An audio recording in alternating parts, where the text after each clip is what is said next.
Alors, le titre de mon message ce matin, c'est « Faisons des fardeaux des dieux notre priorité ». Dis à ton voisin, faisons des fardeaux des dieux notre priorité.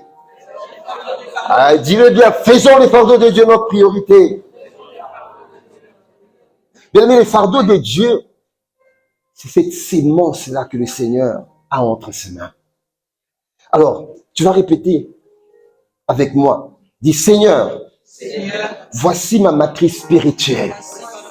Alors, dis-le avec conviction. Seigneur, voici ma matrice spirituelle. Je te la donne afin de me rendre enceinte de ta volonté. J'aimerais bien qu'on répète. Seigneur, voici ma matrice spirituelle. Je te la donne afin de me rendre enceinte de ta volonté ou encore de tes fardeaux. Bien aimé, lors du camp des stars, ça je m'adresse, ceux qui ont été là, je crois que c'est une répétition, mais ceux qui n'ont pas été là, je voudrais vraiment vous mettre dans le contexte de ces 3 jours. Bien aimé, c'est inoubliable. Et son serviteur, l'apôtre Ivan, avait lancé des paroles, avait déclaré des paroles prophétiques. Et des paroles prophétiques, et ces paroles prophétiques allaient dans le sens de conquérir nos territoires. Et bien aimé, il nous a dit, nous allons conquérir nos territoires avec le manteau, son manteau à lui, le manteau apostolique. Amen. Bien aimé, le Seigneur lui a donné la francophonie. Si Dieu lui a donné la francophonie, Dieu nous a donné également au travers de lui, bien aimé, les villes, les territoires auxquels Dieu nous a établis. Amen. Laisse-moi te dire que tu as le manteau des pères pour conquérir ta ville. Tu as le manteau des pères pour conquérir ton quartier. Tu as le manteau des pères nous avons le manteau du Père pour conquérir le territoire du sud des Sommes et du nord du Loiret. Est-ce que quelqu'un est d'accord? Alléluia. Mais je suis tellement confiant et je sais que les paroles que son serviteur avait déclarées s'accompliront. Je le sais. Car la Bible dit, lorsque la parole sort de la bouche de Dieu, elle ne peut retourner sans pour autant qu'il ait accompli ce pour lequel cette parole était sortie. Son serviteur nous avait dit, il y a de cela plus de 5 ans, que Dieu aimerait bâtir dans la francophonie son édifice. Et aujourd'hui, la cité royale est là. Donc, Dieu honore la parole de son serviteur. Et je crois, bien aimé, que Dieu honore et honorera la parole de son serviteur qui a été sorti lors des camps des stars. Bien aimé, je crois. Mais le Seigneur, bien aimé, aimerait, dans cette dynamique-là de conquête, que nous soyons des soldats de Christ. Bien aimé, le soldat ne se préoccupe pas de ses propres intérêts. Vous savez, lorsque nous sommes dans l'armée, un soldat ou un policier, il obéit d'abord à ce que son supérieur lui demande. Mais pourquoi, bien-aimé, nous devons rejoindre? Si tu n'as pas encore rejoint, bien-aimé, le camp des soldats du royaume, le camp des soldats de Christ, bien-aimé, je t'invite. Viens vite de rejoindre. Pourquoi nous devons rejoindre ce camp des serviteurs, des soldats, des doulos, des esclaves de Christ? Bien-aimé, parce que il y a urgence et danger. Quelqu'un peut dire urgence. Urgence et danger. Mais urgence car beaucoup d'âmes sont en train de périr. Beaucoup d'âmes sont en train d'entrer dans la perdition, sont dans la perdition. Philippiens 3, verset 19, la Bible dit, leur fin sera la perdition. Ils ont pour Dieu leur ventre. Ils mettent leur gloire dans ce qui fait leur honte. Ils ne pensent qu'aux choses de la terre. Bien aimé, il y a urgence parce qu'il y a beaucoup d'âmes qui sont en train de périr. Il y a beaucoup d'âmes qui ne connaissent pas. Il y a beaucoup d'âmes qui sont en train de cheminer petit à petit dans la perdition. Mais bien aimé, il y a danger car il y a beaucoup d'âmes qui vont en enfer. Il y a urgence et danger. L'urgence, c'est la perdition. Le danger, c'est que beaucoup sont en train qui quittent la terre sont en train, au lieu de retourner auprès de leur Créateur, sont en train d'aller ailleurs. Il est ailleurs là, le lieu de tourment.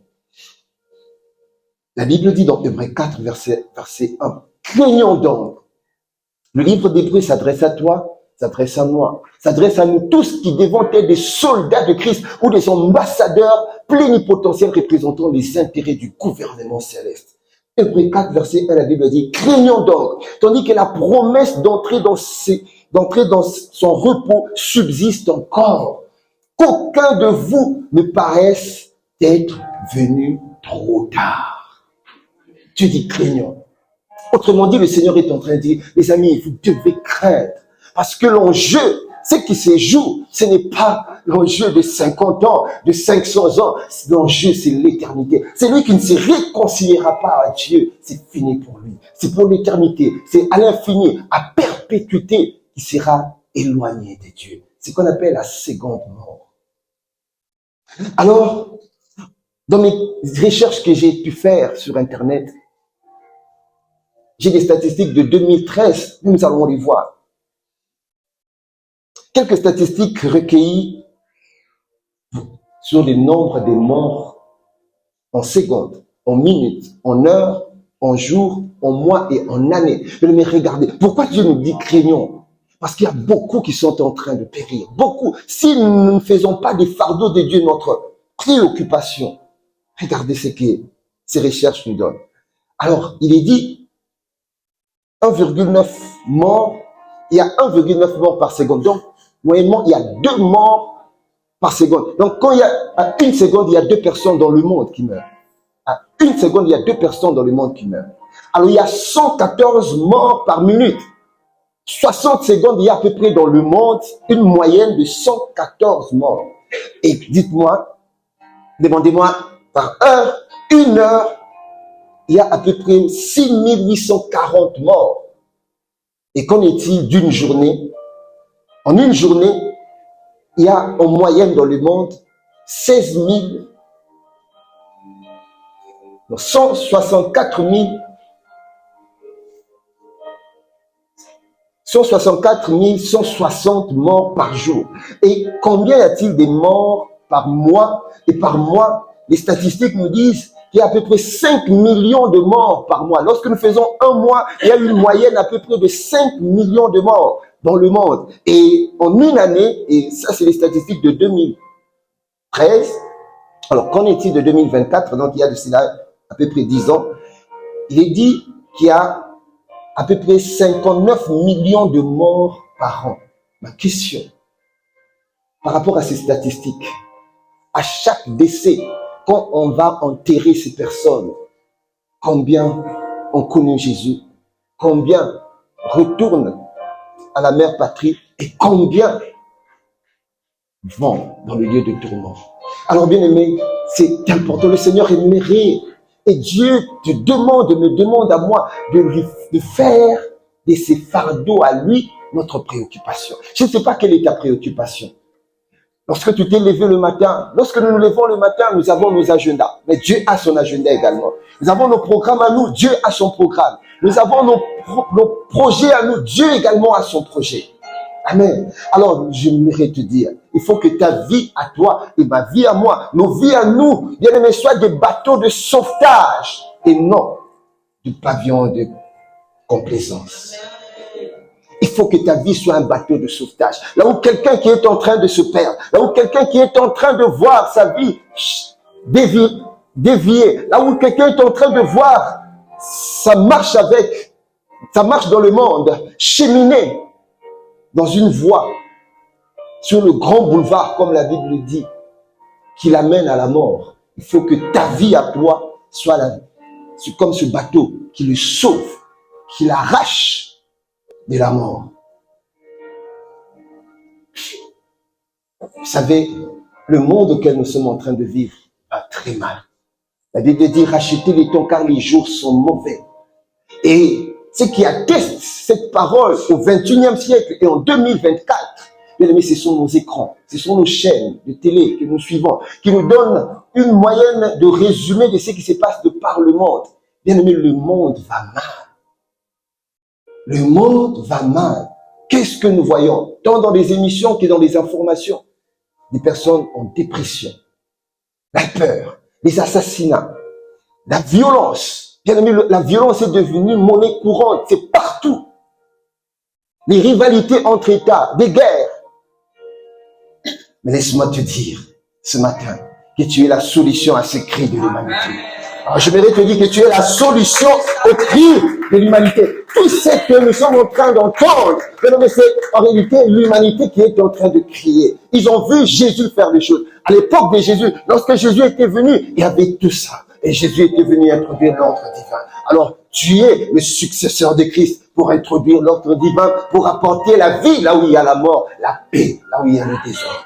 Alors, Romains 8, verset 19, la Bible dit, aussi la création attend-elle avec un ardent désir. Mais la création est en train de soupirer. Ils ont vu Jésus entrer sur terre, manifester la gloire de Dieu, ramener l'ordre divin. Bien-aimé, Jésus nous a laissé ce mandat-là. T'as laissé le mandat, m'a laissé le mandat. Bien-aimé, dans ta famille, dans ton quartier, dans ta ville, Jésus nous a laissé le mandat de faire ce qu'il a fait, de ramener l'ordre divin.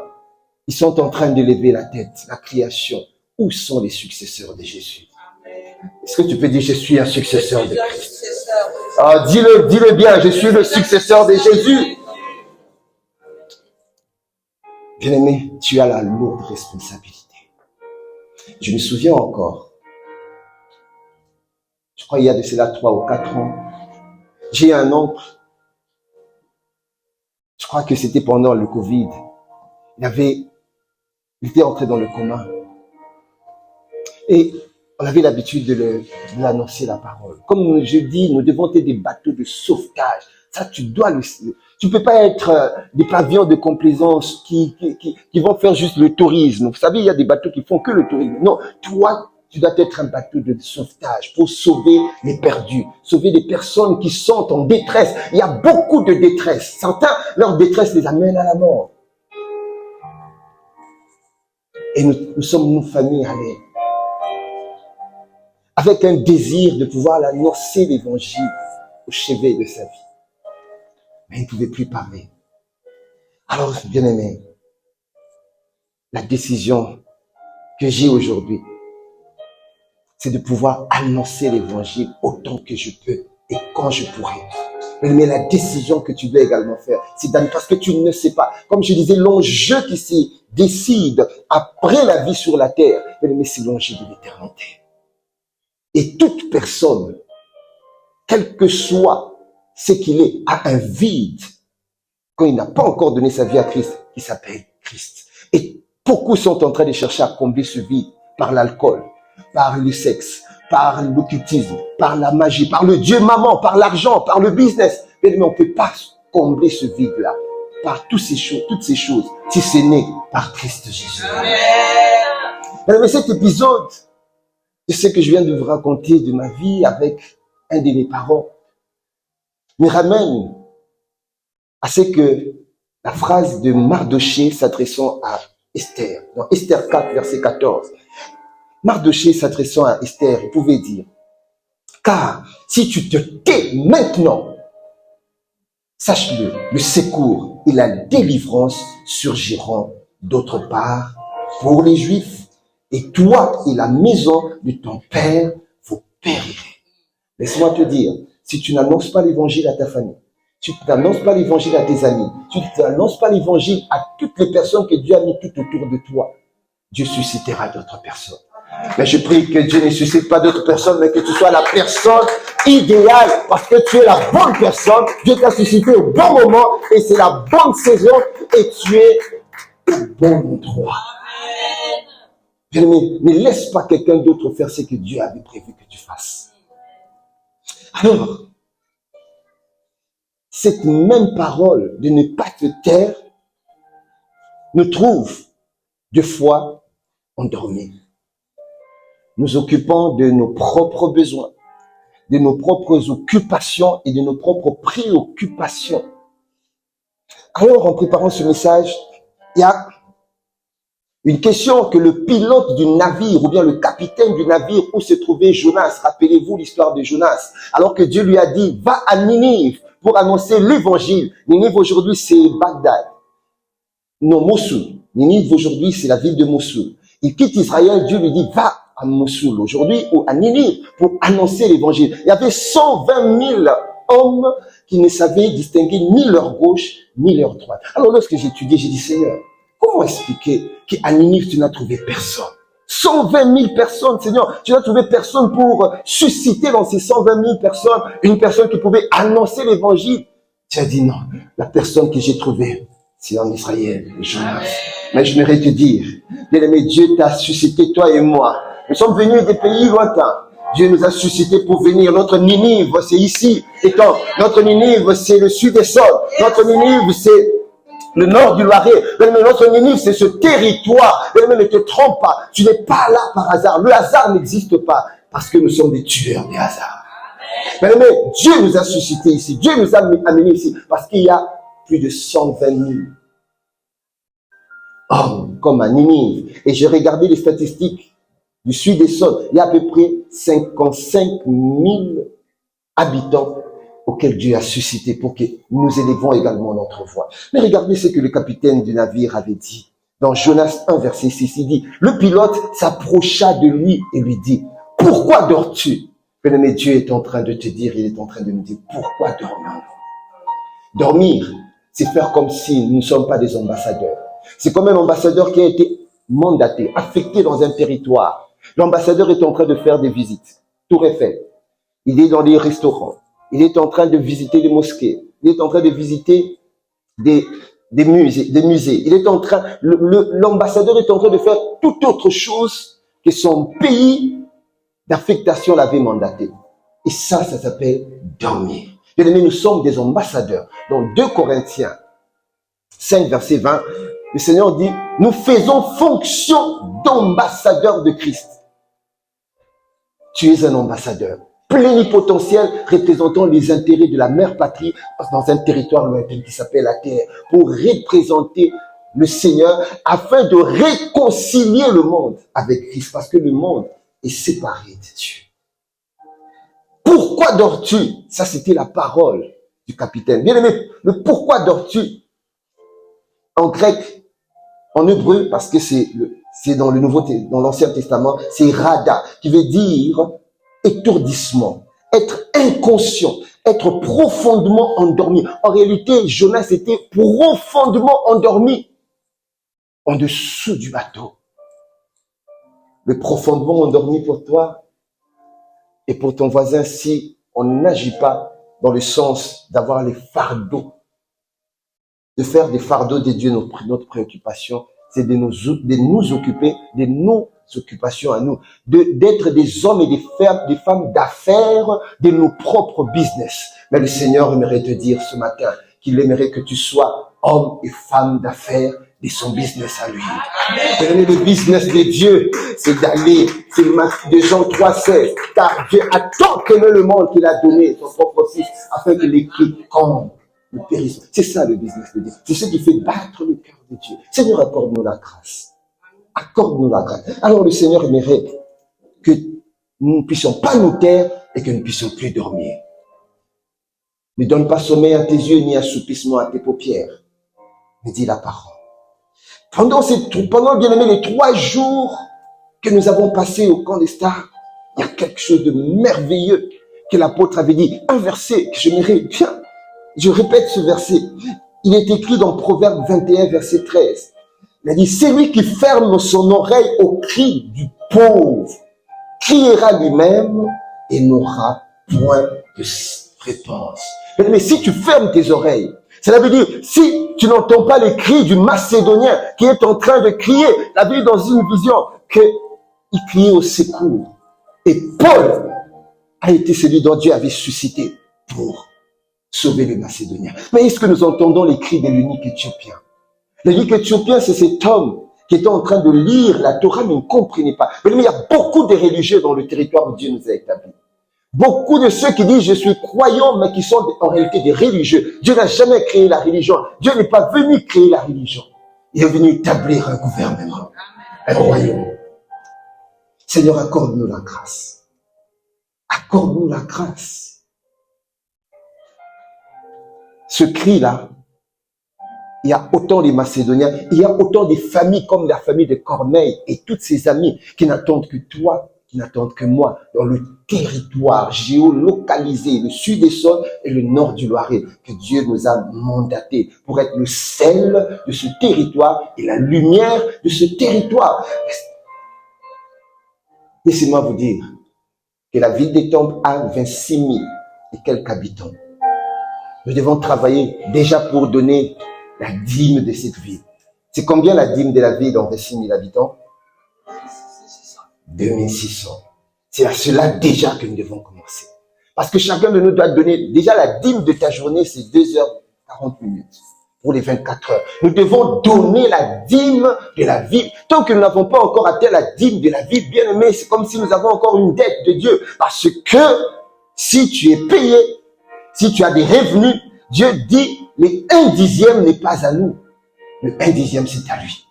Et si Dieu nous a donné 26 000 habitants dans la ville des temples, le 1/10, bien aimé, ce n'est pas à nous, c'est à Dieu. 2600 âmes qui doivent retourner à la maison. Alors dis à ton voisin, nous avons du travail à faire. Oh, dis à ton voisin, mais nous avons du travail à faire. Oh Seigneur, accorde-nous la grâce. Alors j'aimerais attirer l'attention de quelqu'un ce matin. Mais si tu ne sers pas Dieu, mon attention à ceux qui ne servent pas le Seigneur. Mon attention, c'est à ceux qui sont des croyants juste de dimanche. Mon attention ici, c'est à ceux qui viennent à l'église, mais qui sont dans le déni de ce que le Seigneur nous demande d'être et de faire. Si tu ne sers pas Dieu, bien aimé, sache-le que tu es dans la désobéissance. Si tu ne sers pas Dieu, sache-le, tu es hors cadre, hors pair. Ton ange gardien ne comprendra pas du tout ton attitude, parce que chacun de nous a un ange gardien. Forcément, il est en train de t'envoyer un message. Mais Sa Majesté, tu dois servir le roi. Ce n'est pas ta place. Même la nature est en train de te lancer un message. Si tu ne sers pas Dieu, bien-aimé, tu es dans la désobéissance. Le Seigneur nous a créés, nous a créés, bien-aimé, pour le servir. Exode 8, verset 1, la Bible dit, Dieu, l'Éternel, dit à Moïse, va vers Pharaon et tu lui diras, ainsi parle l'Éternel, laisse aller mon peuple afin qu'il me serve. Amen. Dieu nous a sortis de l'Égypte. L'Égypte, c'est le monde. Dieu a parlé aux entités qui nous rétenaient alors que nous étions sans Christ, privés du droit de cité en Israël, étrangers aux alliances de la promesse, sans espérance et sans Dieu dans le monde. Nous étions dans le monde, nous étions païens, nous étions des incroyants. Dieu a parlé à ces entités. Un jour, tu es tombée amoureuse de l'époux, tu es tombé amoureux de l'époux et tu t'es réconcilié à lui. Ce jour-là, Jean 1, verset 12 à 13, a vu le jour dans ta vie. À ceux qui l'ont reçu, tu l'as reçu. À ceux qui ont cru en son nom, il leur a donné le pouvoir de devenir enfants de Dieu, lesquels ne sont nés ni de la volonté de l'homme, ni de la volonté de la chair, ni du sang, mais nés de Dieu. Et lorsque nous sommes nés de nouveau, Dieu a encore fait quelque chose de merveilleux. Il a imprimé en toi et en moi la soif de pouvoir le servir. Nous sommes enrôlés dans l'armée du Seigneur. Nous sommes devenus des ambassadeurs de Christ pour servir aux intérêts du royaume des cieux. Et le Seigneur continue à nous avertir. Il dit dans 2 Chroniques 29, verset 11, maintenant, Dieu ne dit pas hier, Dieu ne dit pas demain, le Seigneur dit maintenant. Quelqu'un peut dire maintenant. Maintenant. Maintenant, mes fils, cessez d'être négligents. Pourquoi Dieu avait dit ça? Parce qu'il avait regardé et remarqué l'attitude de ses enfants. Il y avait la négligence de faire de ses fardeaux sa priorité principale. Il dit maintenant, mes fils, cessez d'être négligents, car vous avez été choisis par l'Éternel. Le choisi là, en hébreu, c'est Bachar, qui veut dire élite, qui veut dire également préféré, délice, précieux, plaisir. Autrement dit, vous avez été choisis. Dieu a trouvé en toi son plaisir. Voilà pourquoi il est écrit quelque part dans la parole. On t'appellera plus délaissé. On n'appellera plus ton territoire désolation. Mais on t'appellera mon plaisir.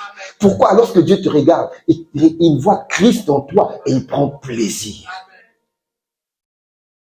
Vous avez été choisis par l'Éternel. Ça veut dire vous êtes des élites et vous êtes précieux pour vous tenir à son service devant lui. C'est ça à quoi Dieu nous a appelés. Lorsque j'ai quitté le monde, Je suis entré dans le royaume. Mon esprit a disparu dans les radars du royaume des ténèbres pour paraître dans les radars du royaume des cieux. Et autrement dit, le monde des ténèbres ne peut plus me voir dans leur radar, ne peut plus avoir la main sur moi, parce que c'est Christ désormais qui a la main sur ma vie et sur ta vie.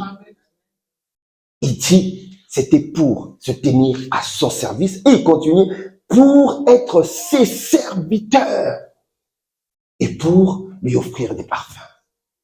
Voilà ce que le Seigneur attend de nous. Or, lorsque nous devons servir Dieu, aujourd'hui, le Seigneur nous rappelle, depuis le camp des stars, nous rappelle sur ce qui fait battre son cœur. Et j'ai beaucoup aimé. L'apôtre nous avait dit que vous devez savoir, que vous devez être là où se trouve la nuée. Waouh! Vous savez, Israël, après qu'ils aient traversé la mer Rouge, ils étaient dans le désert où il n'y avait ni panneau, ils avaient ni GPS, ils avaient ni une carte ou boussole pour savoir quelle est la direction pour aller à Canaan. Et Moïse était là, il dit, mais Seigneur, comment je vais amener ce peuple? Dieu a dit, attends, Dieu lui a donné son GPS. La Bible dit, Israël marchait de jour en colonne de nuée et de nuit en colonne de feu. Et son serviteur nous a dit, il a dit, vous devez savoir que là où se trouve la nuée, c'est là où se trouve la protection. Tous ceux qui étaient à l'époque de Moïse en dehors de la nuée qui conduisait Israël, mais ils devaient se perdre dans le désert. Voilà, il fallait rester dans la nuée.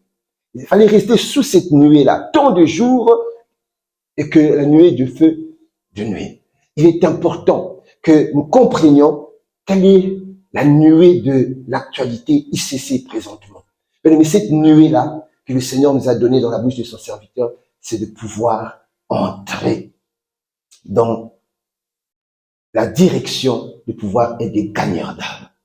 Et c'est la saison de pouvoir établir des églises de maison, des cellules, de pouvoir voir nos églises devenir des méga-churches et d'affermir les hommes. Mais c'est la nuée du temps présent. C'est l'actualité du moment.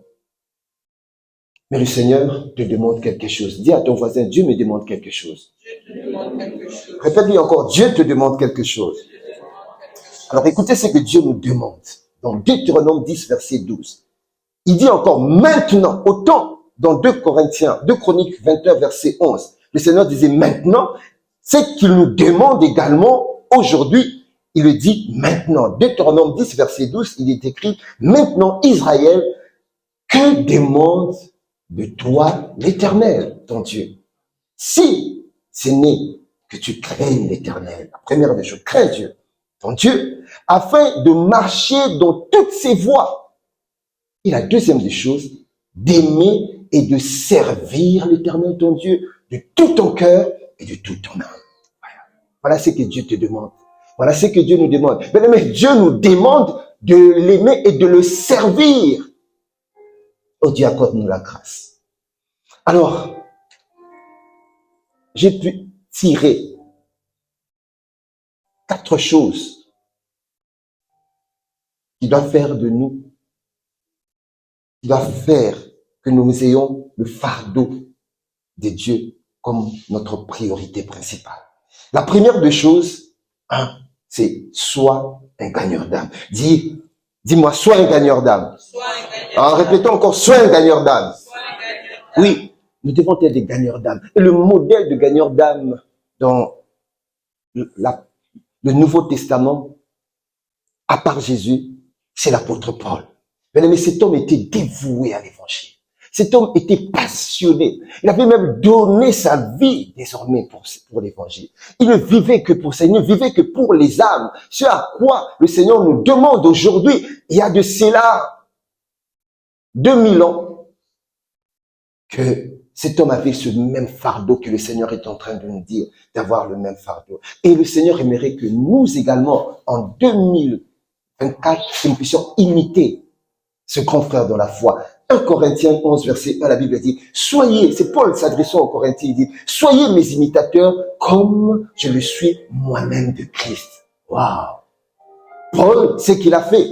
Il allait de lieu en lieu, gagnant des âmes, établissons des églises de maison. C'est que nous sommes en train de faire. Le fardeau de Dieu, nous pouvons facilement l'extraire dans ce qu'a été réellement la vie de Paul et son ministère.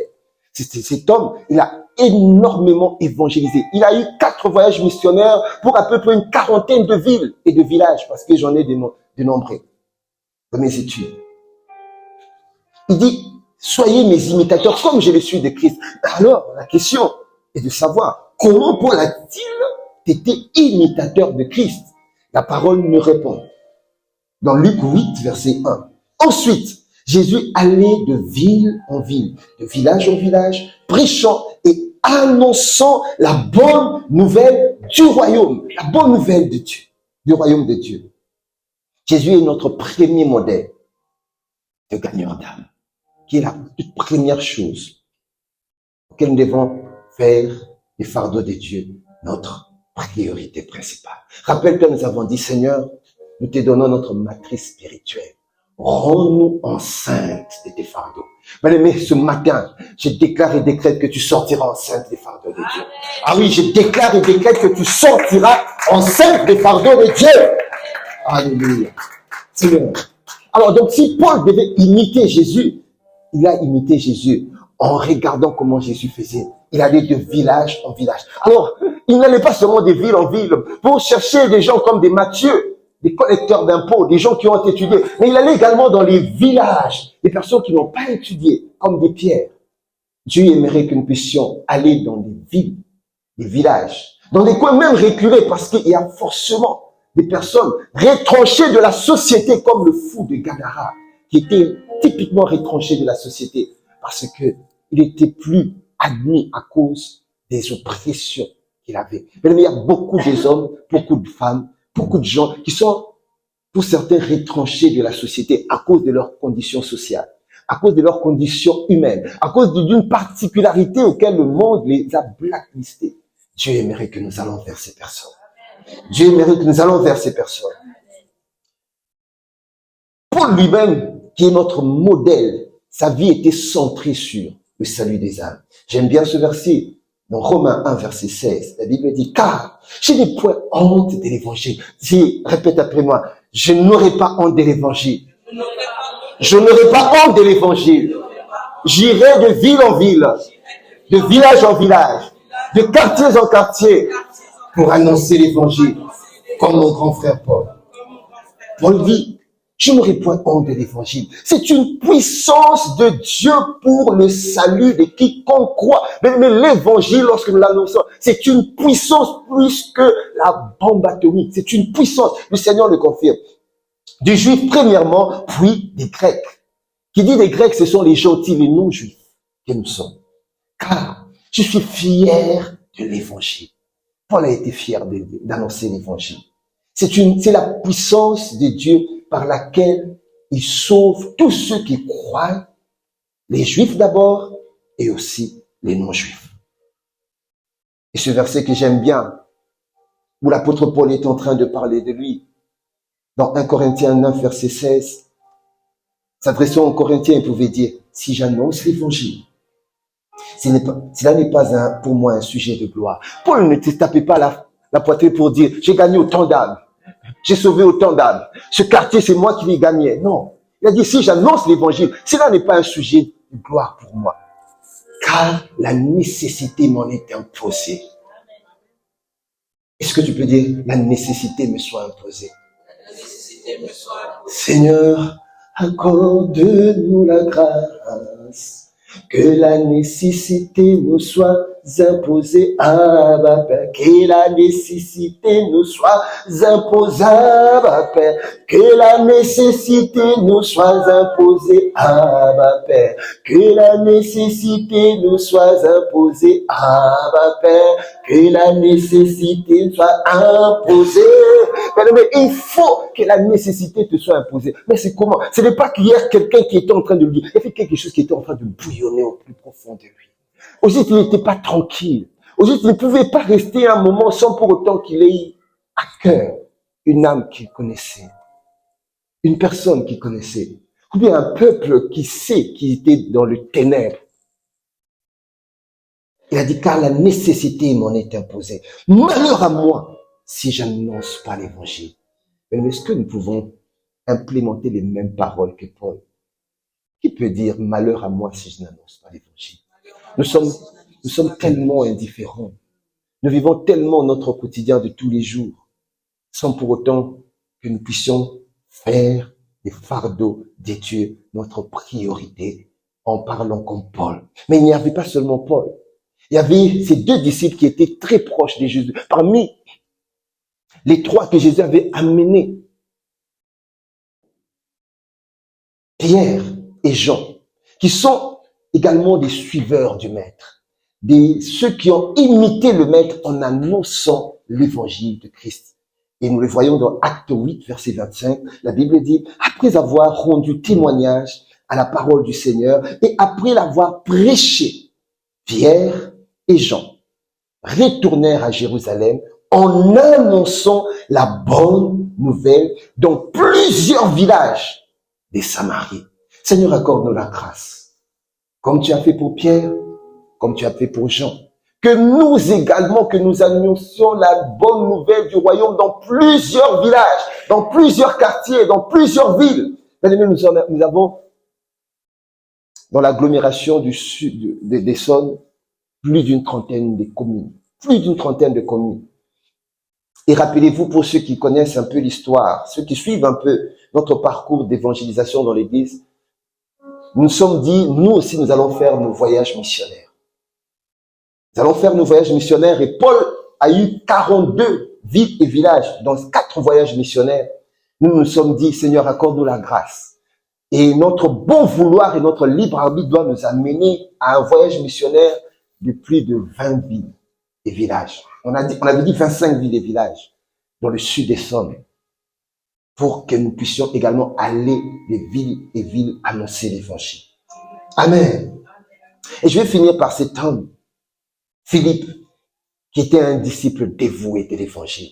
Toujours dans Acte 8, verset 40, écoutez ce que la parole nous dit de Philippe. Philippe se trouva dans Azote, d'où il alla jusqu'à Césarée, en évangélisant toutes les villes. Bien aimé, cela veut dire quoi? Il n'a pas loupé une ville. S'il y avait 50 villes, il a fait 30 villes, 40 villes, 48 villes, 50e ville. Il a évangélisé toutes les villes. La Bible dit toutes les villes par lesquelles il passait. Alors, si on a vu Jésus, comment est-ce qu'il évangélisait? On a vu Paul, on a vu Pierre et Jean, on a vu Philippe. Bien-aimé, maintenant c'est ton tour. Dis maintenant c'est mon tour à moi. Maintenant c'est mon tour à moi.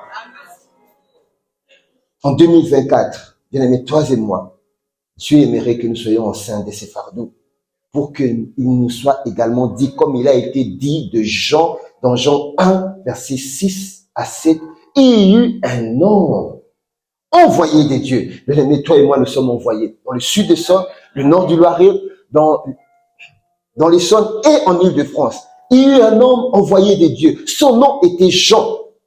Tu peux mettre ton prénom à la place de Jean. Il vint pour servir de témoin, pour rendre témoignage à la lumière, afin que tous crussent en lui. La Bible ne dit pas une partie, tous. Seigneur, accorde-nous la grâce. Il faut que tous puissent croire en nous, au travers de l'évangile que nous allons proclamer. Et j'aime bien ce verset qui complète ce que nous venons de lire dans Ésaïe 6, verset 8. La Bible dit, j'entendis la voix du Seigneur disant, qui enverrai-je? Et qui marchera pour moi? J'ai répondu, me voici, envoie-moi. Rebo Sakatabara. Seigneur, envoie-nous. Oh Seigneur, envoie chacun, envoie-nous. Envoie-nous, Seigneur. Me voici. Mon frère te dit, me voici. Ma sœur te le dit également. Seigneur, envoie-nous. La mission nous attend. Le manteau des pères nous a été donné pour accomplir la mission. Alléluia. Le sud et son et le nord du Loiret fait plus de 57 000 habitants. Bien aimé, nous devons écrire l'histoire. L'histoire doit être écrite par toi et par moi. De sorte que le jour où nous quitterons la terre, que nous ayons quelque chose également à dire à notre grand frère Paul.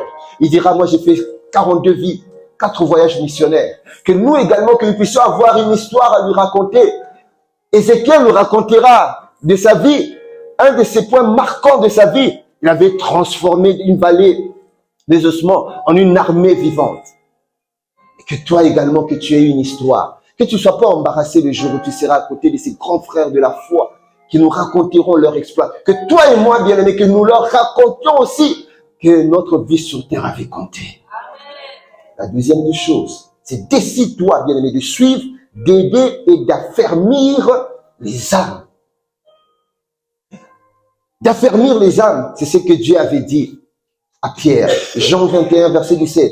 Il lui dit pour la 3e fois, Simon, fils de Jonas, m'aimes-tu? Pierre fut attristé de ce qu'il lui avait dit pour la 3e fois. M'aimes-tu? Il lui répondit, Seigneur, tu sais toutes choses. Tu sais que je t'aime. Et Jésus lui dit, paie mes brebis. Quelqu'un peut dire, paie mes brebis.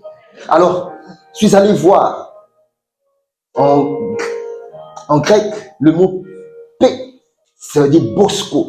Ça veut dire prendre soin. Mais Dieu veut que nous puissions prendre soin des âmes que nous allons aller chercher. Parce que lorsque nous allons chercher ces âmes, nous les ramenons dans le royaume. C'est pas pour qu'ils soient des chrétiens de dimanche. Dieu veut qu'ils deviennent des disciples. Et pour qu'ils deviennent des disciples, nous devons prendre soin d'eux. Nous devons nous occuper d'eux. Nous devons les encadrer. Nous devons les aider afin qu'ils grandissent en stature, en sagesse et en grâce. Qu'ils prospèrent à tous égards, afin que Christ soit pleinement formé en eux. Hébreux 10, verset 24. Écoutez ce que dit la parole. Prenez soin les uns des autres pour nous encourager à aimer et à faire du bien. Le Seigneur m'avait ramené dans l'évangile de Luc pour me montrer l'exemple qu'il veut que nous puissions avoir comme le modèle que Jésus lui-même dans la parabole du bon samaritain de prendre soin. Luc 10, verset 31 à 37, je ne vais pas tout lire parce qu'on n'a plus de temps. Il y avait 3 types de personnes. Il y avait d'abord le prêtre. Il y avait un monsieur qui a été battu, frappé, il était tombé. Il était quasiment mourant. Et la première personne qui est passée, c'était le prêtre, un prêtre. Ça veut dire quelqu'un qui servait Dieu dans les synagogues. Et cette personne, la Bible dit, il passa de l'autre côté de la route et s'en alla, s'éloigna. La deuxième personne qui est passée, c'était un lévite, de la tribu de Lévi. Les Lévites, ils étaient pas des sacrificateurs.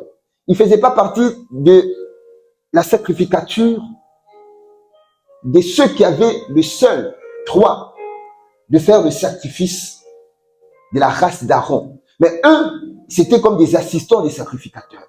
Et ce Lévite, lui aussi, quand il est arrivé à l'endroit où se trouvait ce monsieur, la Bible dit, il passa du côté de la route et s'en éloigna. Mais la troisième personne, il n'était pas juif. Il n'était pas forcément un enfant de Dieu. La Bible dit, un samaritain qui voyageait par là, arriva près du blessé. Quand il vit, il en eut profondément pitié. Mais nous devons avoir pitié de ces âmes que nous ne connaissons pas, qui sont tombées, blessées, battues par le monde et qui sont en train de chercher secours. Faisons comme le Samaritain. Et je saute un peu plus loin, la Bible dit, au lendemain, il s'en alla et tira 2 deniers et les donna à l'hôtelier et lui dit, prends soin de lui. Et c'est que tu dépenseras de plus, moi, à mon retour, je te le rendrai. Bien-aimés, le Seigneur veut que nous puissions prendre soin des autres. Vous savez, nous avons souvent l'habitude, ceux qui ont l'habitude de modérer, le dire dans 2 Samuel 7, verset 10. J'ai donné une demeure à mon peuple, à Israël. Je l'ai planté pour qu'il soit fixé et ne soit plus agité. Lorsque nous allons chercher les âmes, nous devons les planter dans l'église pour qu'ils ne soient plus agités. Parce qu'il y a des secousses, des ouragans, des attaques, des épreuves qui arrivent. Dans leur jeune âge en Christ, ils peuvent sortir. Alors, un des témoignages qui renforce également ma propre foi. Un jour, je travaillais à la Société Générale. J'ai rencontré une de mes collègues, elle qui devait finir sa mission. En échangeant avec elle, il a vu sur mon agenda le logo ICC. Il a dit, ah, mais tu pries à ICC? Moi, je dis oui. Impact Centre Chrétien. Moi, je dis oui. Après, je l'ai invité. Quand j'ai vu qu'il était intéressé, je l'ai invité qu'on aille manger. Nous sommes allés manger ensemble. On alla manger le fardeau de la priorité de Dieu monter en moi. J'ai entendu, annonce l'évangile. J'ai commencé à le prêcher, j'ai commencé à annoncer l'évangile, j'ai annoncé l'évangile. Je sentais une personne désespérée. Je sentais ce vide-là qui était en elle, elle cherchait à le couvrir. Et comme il n'y avait plus de temps, je voulais passer à un autre niveau parce que je sentais qu'elle était prête de recevoir la parole. J'ai dit, bon, ok, nous devons rentrer. Nous sommes rentrés travailler. Et quand elle est rentrée chez elle, elle m'avait donné son numéro. J'étais pas tranquille. L'esprit m'a dit, appelle-la. Je l'ai appelée. J'ai continué à l'évangéliser, à apporter la parole, à s'aimer la parole. Et je lui ai demandé s'il voulait juste donner sa vie à Christ. Elle avait accepté. Mais je l'ai fait naître de nouveau. Elle est entrée dans le royaume. Et le lendemain, elle était tellement contente. Le lendemain, je l'ai ramenée, comme on a dit dans 2 Samuel 7, je l'ai ramenée dans les familles d'impact parce qu'elle avait été Bussy Saint-Georges. Je l'ai remis entre les mains de la pilote et on avait pris soin de lui. Alors laissez-moi vous dire qu'aujourd'hui, on s'est rencontrés à la Cité Royale lors des 3 ans et les 3 jours servante au niveau de l'intégration à la Cité Royale. Et j'étais tellement heureux, tellement heureux. Seigneur, merci. Même je sais que le Seigneur veut que tu prennes soin des âmes, que tu puisses annoncer l'évangile. Il faut qu'une âme, le jour où tu seras devant le Seigneur, il puisse lever la main. Oui, Seigneur, ces frères-là qui sont en train d'entrer, ou la sœur-là qui est en train d'entrer, c'est grâce à lui que je suis dans le royaume. La troisième des choses, c'est que sois un acteur et participe aux ouvertures des cellules ou des familles d'impact. Mais les cellules des maisons, c'est une vérité biblique. Lorsque nous sommes en train d'ouvrir les églises de maisons, ce n'est pas des choses que l'apôtre Ivan a créées ou bien a mis en place. Bien, mais c'est biblique. Et Dieu veut que nous puissions nous référer aux anciens sentiers. Jérémie 6, verset 16. La plupart d'entre nous connaissons ce verset. Ainsi parle l'Éternel. Placez-vous sur les chemins. Regardez et demandez quels sont les anciens sentiers. Mais les anciens sentiers, ce sont ceux que avaient fait les pères dans la foi au 1er siècle. Non seulement ils avaient des grandes églises, mais ils avaient également des cellules, des églises de maison. Mais les églises de maison permettent de prendre soin des membres. Pourquoi nous devons ouvrir des églises de maison? Non seulement c'est parce que c'est l'endroit où nous prions pour les villes afin de briser l'atmosphère satanique qui couvre la ville pour empêcher les âmes de pouvoir être sauvées. Pourquoi nous devons ouvrir les églises de maison? C'est parce que, bien aimé, il y a une puissance au travers de ces églises de maison par le Saint-Esprit, pouvant nous amener à gagner les âmes par l'évangélisation de la proximité. Je vais juste lire un verset qui atteste l'existence des églises de maison dans Jean, acte 20, la Bible dit, acte 20, verset 20, vous savez que je n'ai rien caché de ce que vous êtes utile et que je n'ai pas craint de vous prêcher et de vous enseigner publiquement et dans les maisons. Amen. Seigneur, accorde-nous la grâce. Et pour nous, ICC et Temple, nous nous sommes décidés, nous avons dit, d'ici le 1er semestre, nous devons ouvrir une vingtaine d'églises de maison. En janvier, nous en avions 3, et là, nous sommes en train de cheminer à une vingtaine parce que nous en avons 14 déjà. Et d'ici la fin de l'année, nous disons 20 autres. Donc, il nous faut 40 églises de maison. Amen. Alors, j'ai pas entendu ton amen. Amen. Et la dernière chose, c'est qu'il y a une récompense pour tous ceux qui sont investis à l'expansion du royaume. Oui, bien aimé, il y a une récompense. La récompense que tu auras lorsque tu sers Dieu et que tu annonces l'évangile, la Bible nous le dit. Il y a une récompense terrestre et il y a une récompense céleste. La récompense terrestre, c'est dans Matthieu 19, verset 29, où j'ai beaucoup aimé la manière dont l'apôtre avait décortiqué cela. La Bible dit, quiconque qui aura quitté à cause de mon nom, ses frères, ses sœurs, ou son père, ou sa mère, ou sa femme, ou ses enfants, ou ses terres, ou ses maisons, recevra au centuple et héritera de la vie éternelle. Bien-aimé, Dieu ne ment pas. Dis à ton voisin, Dieu ne ment pas. Dieu ne ment pas. Tant que tu vas faire le travail de Dieu, bien-aimé, Dieu va te le donner. Dieu, il a dit au centuple. Cela veut dire, les pères, Dieu te donnera des pères de la foi. Dieu te donnera forcément des mentors. Mais Dieu va te donner également des enfants. Les enfants, c'est ceux dont toi, tu vas amener à Christ. Tu vas gagner. Mais il dit, il te donnera également des terres. Cela veut dire, Dieu va te donner des territoires. Dieu va pourvoir. Il est le pourvoyeur. Pour confronter à tous ceux qui s'opposaient à la foi qu'avait Job, dans Job 41, verset 11, la Bible dit, qui suis-je débiteur? Je le paierai. Sous le ciel, tout m'appartient. Bien aimé, tout appartient à Dieu. Dieu n'est débiteur de personne. Si tu travailles pour lui, il te rémunérera. Bien aimé, si les gouvernements de ce monde rémunèrent tous ceux qui travaillent, à plus forte raison, le gouvernement du ciel. À plus forte raison. La rémunération, la dernière rémunération, la rémunération céleste. Et dans la rémunération céleste, la première rémunération, c'est la couronne de justice pour ceux qui vont travailler pour Dieu. Dans 2 Timothée 4, verset 7 à 8, la Bible dit, j'ai combattu, c'est Paul qui dit à son fils Timothée, j'ai combattu le bon combat, j'ai achevé la course, j'ai gardé la foi. Désormais, la couronne de justice m'est réservée. Le Seigneur, le juste juge, me la donnera dans ce jour-là, et non seulement à moi, mais encore à tous ceux qui auront aimé son avènement, à toi et à moi. Amen. La deuxième récompense céleste, nous gouvernerons. La gouvernance de vie avec Jésus pendant le millénium. Ça, c'est une récompense. Ça ne sera pas donné à tout le monde. Écoutez ce que la Bible dit dans Luc 19, versets 15 à 19. Et j'entrerai pas, je vais juste prendre une portion. Le roi, ça y est, Dieu, lui dit, c'est bien, bon serviteur, puisque tu as été fidèle dans les petites choses, je te nomme gouverneur de 10 villes. Et à l'autre, il dit, le roi dit à celui-là, toi, je te nomme gouverneur de 5 villes. Vous savez, plus nous servons Dieu, plus nous travaillons pour lui, nous investissons pour le royaume. Ce jour-là, lorsque Jésus reviendra avec tous les rachetés pour son règne millénaire, il posera ses pieds sur les monts des Oliviers. La Bible dit, la terre va trembler et la terre va se séparer, les monts des Oliviers vont se séparer en deux.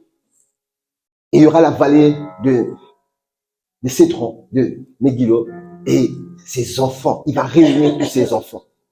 Et ceux qui vont l'accompagner, les racheter, il leur donnera à chacun de pouvoir gouverner avec lui. Amen.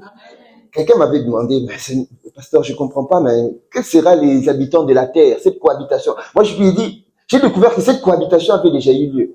Parce que Jésus avait son corps glorifié et il y avait ses disciples qui avaient des corps physiques comme nous. Et ça sera la même chose pendant les milléniums. Les rachetés qui vont gouverner avec Dieu nous aurons le corps glorifié et il y aura des humains. Mais je prie que tu ne sois pas juste un racheté sans gouverner, mais tu dois être un racheté, mais qui gouvernera avec Dieu. Amen. Alors pour conclure, le verset qui me permet de conclure, c'est Hébreux 13, verset 20 à 21. La Bible dit, qui Dieu de paix, qui a ramené d'entre les morts le grand pasteur des brebis, au rang par le sang d'une alliance éternelle, notre Seigneur Jésus vous rend capable de toutes bonnes œuvres pour l'accomplissement de sa volonté et fasse en vous ce qui lui est agréable par Jésus-Christ, auquel soit la gloire au siècle de siècle. Amen. Amen. Et Dieu nous rende capables de toutes bonnes œuvres parce qu'il nous a rendu, il nous rend ce matin enceinte de ses fardeaux, parce que nous avons une matrice spirituelle, nous lui avons donné. Est-ce que nous pouvons nous tenir debout? Alléluia. Seigneur, merci.